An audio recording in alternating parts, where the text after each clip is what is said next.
Harry Kane scored twice, Jude Bellingham added one of his own, and Marcus Rashford put it beyond any doubt late in the second half.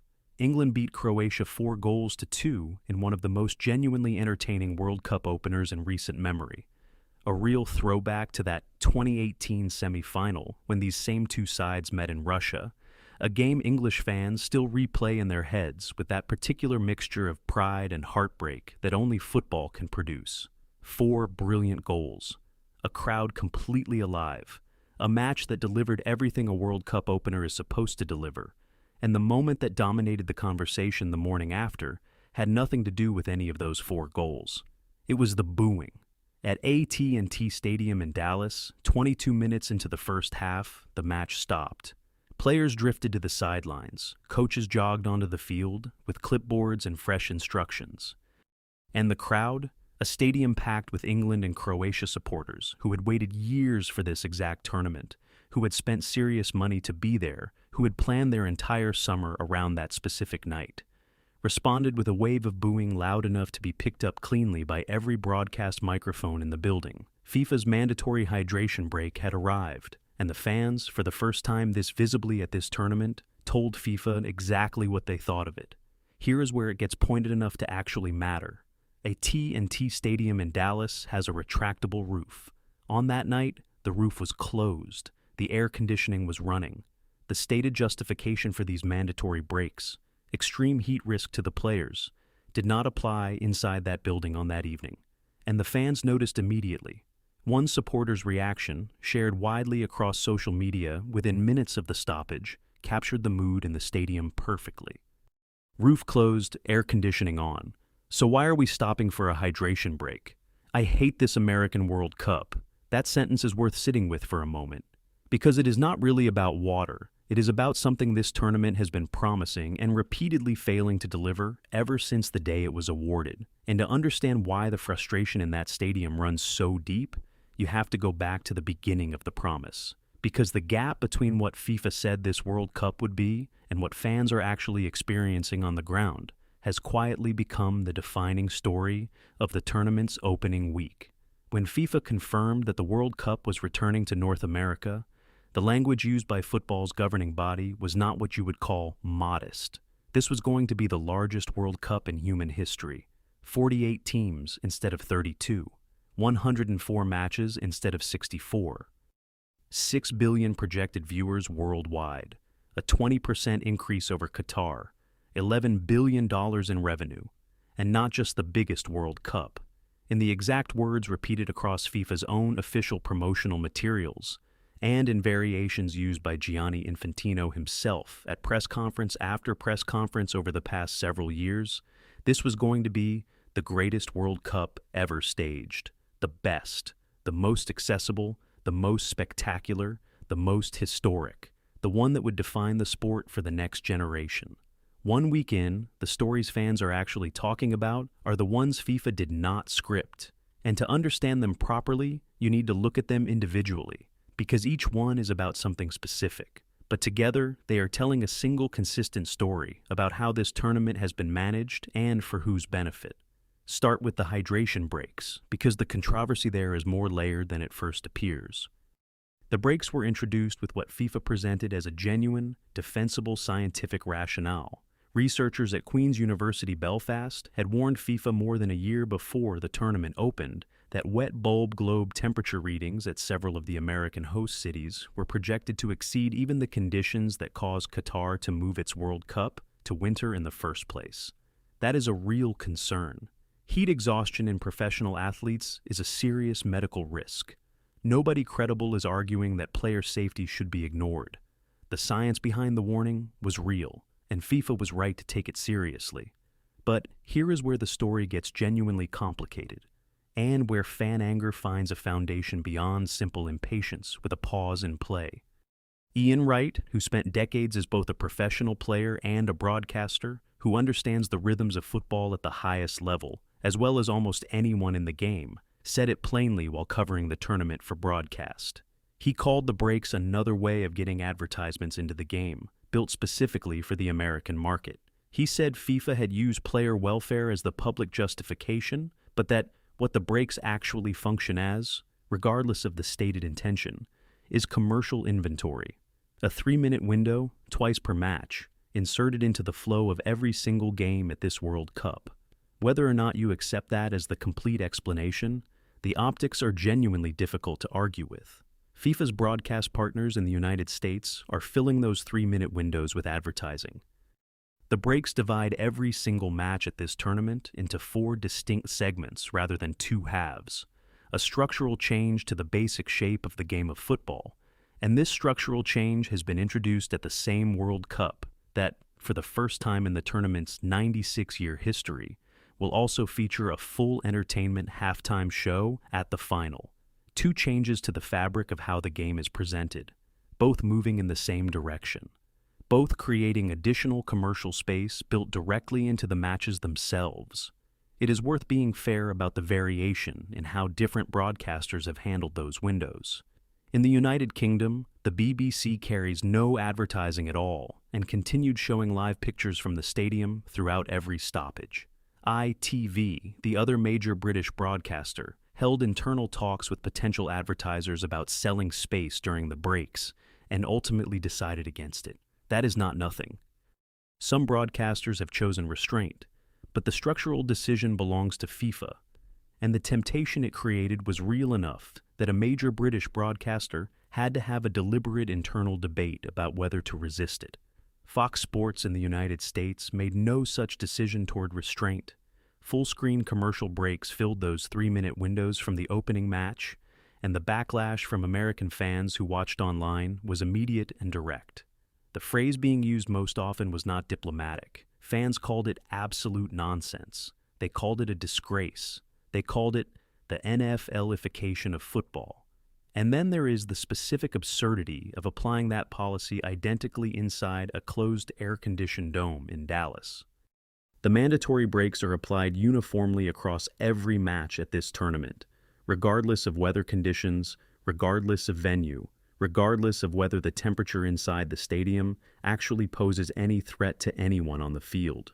FIFA's stated reasoning for the uniform application is that it ensures equal conditions across all teams and all fixtures. That sounds reasonable on paper. In practice, what it means is that at AT&T Stadium, with the roof sealed and the climate control running, the referees stopped a World Cup match and sent the players off the field for water they did not particularly need, while Fox Sports cut to a commercial break. And the fans in the stands, who had paid significant money to be there, booed, loudly, clearly, and entirely understandably. Now, the hydration breaks are not the only controversy that has defined this tournament's opening week, not by a considerable distance. Because running alongside them, and in some ways cutting even deeper, are the jersey rulings that landed in the days immediately before the tournament opened. Just days before the first match kicked off, FIFA ordered Egypt to remove 7 stars from their playing shirts. Each one of those stars represents an Africa Cup of Nations title, 7 championships won across 6 decades of continental competition, more continental titles than any other African nation has ever accumulated in the history of the game. The Egyptian Football Association had featured those stars above the national crest on their shirts for years. They represent genuine, documented, historic achievement, and FIFA's instruction was to remove them before the tournament began. The stated reasoning was technical and internally consistent with FIFA's own written regulations. Stars positioned above the national crest on international team kits are, in FIFA's rulebook, reserved specifically for World Cup victories. Egypt has never won the World Cup. The stars came off. Puma, the kit manufacturer, scrambled to revise official playing shirts that were already in production and, in some cases, already printed and shipped. Around that same window, Haiti was told their jersey violated FIFA's regulations against political imagery on official match kits. The original design, created by the manufacturer CIA, depicted the Battle of Vertières, the decisive engagement of 1803 that effectively ended French colonial rule in Haiti, secured the country's independence, and made Haiti the first nation in the world to be founded through a successful slave revolt. The manufacturer described the design as a tribute to Haitian history, not a political statement. FIFA ruled that it violated Section 14.2 of the Equipment Regulations, which prohibits political, religious, or personal messages or slogans from appearing on team kit. The jersey was withdrawn. Haiti's players had already worn it in a pre-tournament warm-up match against Peru. It had become one of the most widely discussed and sought-after kits in the entire build-up to the tournament, talked about on football forums, shared across social media, celebrated in the Haitian diaspora worldwide. It was banned before it ever appeared in a competitive match. 2 rulings, 2 different rationales, both technically defensible under FIFA's own written regulations, and both landing in the same compressed window, in the same week, as stories about a governing body telling sovereign football nations, one African, one Caribbean, what they are and are not permitted to say about their own history on the one stage where the entire watching world is paying attention. In the case of Egypt, the message was that continental achievement, however extensive and however proudly earned, does not count as the kind of achievement worth displaying. In the case of Haiti, the message was that one of the most significant moments in the entire history of human liberation, a moment that inspired independence movements around the world and remains central to Haitian national identity, is, by FIFA's definition, too political for a football shirt. The political dimension of this tournament does not begin and end with jerseys, because running in parallel to all of these controversies is a question that has been building for considerably longer than 1 week, and that goes directly to the relationship between FIFA as an institution and the political environment in which this World Cup is being hosted. Gianni Infantino has faced sustained and specific criticism in the months leading into this tournament for his relationship with the Trump administration. In December of last year, FIFA awarded Donald Trump its inaugural FIFA Peace Prize, a decision that triggered a formal complaint to FIFA's own ethics committee from the global advocacy group Fair Square, which argued that the award constituted a clear breach of FIFA's own statutory obligation to political neutrality. The complaint described FIFA's governance structure as one that has allowed Infantino to openly flout the organization's rules and act in ways that are directly contrary to the interests of the sport he governs. FIFA did not publicly respond to the substance of the complaint in any meaningful way.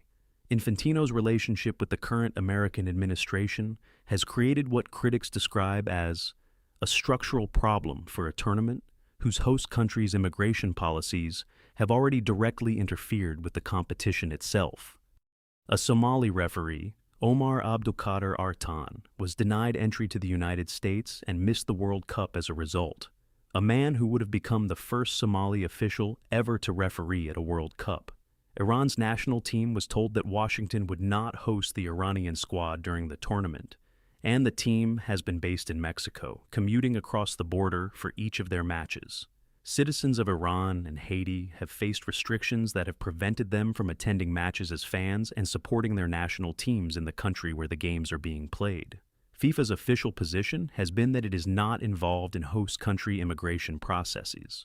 Critics have argued that a governing body willing to intervene in the color of stars on a shirt or the historical imagery on a jersey, but unwilling to advocate for players and fans facing entry bans, is making a very deliberate choice about where its priorities actually lie. The ticket pricing situation adds another layer to the same picture. Fan groups filed a formal complaint with the European Commission in March of this year, arguing that FIFA had abused its dominant position to impose excessive prices and unclear purchasing conditions on supporters. Football supporters. Europe and the consumer group, Euro Consumers, described FIFA's ticketing approach as a monumental betrayal. The cheapest tickets for group stage matches started at $140. Tickets for the final began at $4,185 at the lowest tier, with premium tickets reaching as high as $30,000 or more. FIFA employed dynamic pricing at a World Cup for the first time in the tournament's history, meaning prices shifted with demand. In some cases, they shifted dramatically. Infantino defended the pricing in a press conference on the eve of the tournament, pointing out that $60 tickets had been made available in response to criticism, a response that fan groups noted did not begin to address the systemic pricing structure affecting ordinary supporters. When his own website briefly allowed 60 fans to purchase tickets at no charge due to a technical error, FIFA voided the transactions and asked those fans to repurchase the tickets at full price. And then, in February of this year, FIFA President Infantino and UEFA President Alexander Ceferin were both named in a complaint filed with the International Criminal Court, accusing them of facilitating war crimes and crimes against humanity in the occupied Palestinian territories. The complaint centered on football's continued engagement with Israeli football institutions, despite the ongoing conflict. FIFA disputed the characterization and has continued operating without formal changes to its position on the matter. None of these stories, the booing in Dallas, the stars removed from Egypt's crest, the revolutionary imagery stripped from Haiti's shirt, the referee who could not get into the country, the team commuting from Mexico, the ticket pricing complaint filed with the European Commission, or the broader questions about political neutrality, have collapsed the tournament. The football itself, by essentially every account, has been excellent. England and Croatia produced a genuine classic. Lionel Messi matched a historic all-time scoring record in his opening match for Argentina. Norway marked their World Cup return after a prolonged absence with a statement win that turned heads across the footballing world. There is no shortage of brilliant football to discuss, but the greatest World Cup ever was always going to be judged on more than the quality of the goals scored. It was going to be judged on who this tournament was actually designed for, on who could afford to attend, on who could physically enter the country to watch, on who was allowed to tell their own story on their own shirt, on whether the stoppages built into every match were actually about protecting players from the heat, or whether the roof being closed in Dallas was allowed to quietly tell a different story. Former UEFA President Michael Platini added yet another dimension to the governance conversation this week, with his legal team confirming they are launching criminal proceedings in Paris against Infantino and two former FIFA officials. The organization's former legal director, Marco Villager, and former head of auditing and compliance, Domenico Scala. The complaint alleges that Infantino, Villager, and Scala orchestrated a coordinated effort to block Platini from contesting the FIFA presidency in the period following Sepp Blatter's removal. Platini is also pursuing financial damages, claiming that FIFA deliberately engineered a process designed to exclude him from the succession. The timing, filed in the week the World Cup began, was not, by anyone's reading, a coincidence. What you have, 1 week into the tournament, FIFA has spent years billing as the greatest sporting event in human history, is a situation where the off-field conversation has become at least as large as anything happening on the pitch. And that conversation is not primarily about football. It is about governance. It is about money. It is about who has access. It is about what kinds of history are permitted and what kinds are not. It is about the relationship between football's governing body and the political administration of its host country. And it is about what happens when the biggest sporting organization on earth decides that the commercial opportunity of a given moment is worth more than the trust of the people whose love of the game made that moment possible in the first place. A boo in a Dallas stadium with the roof closed is a small thing in isolation, but it is the kind of small thing that accumulates. It joins a list that, 1 week in, is already considerably longer than anyone who genuinely cares about this sport would have hoped it would be. The football, when it is allowed to simply be football, has been worth watching. The question that is following this tournament around, quietly at first, and now less quietly, is whether FIFA has engineered a structure where the football is increasingly the part that happens in between everything else they have decided to do with it.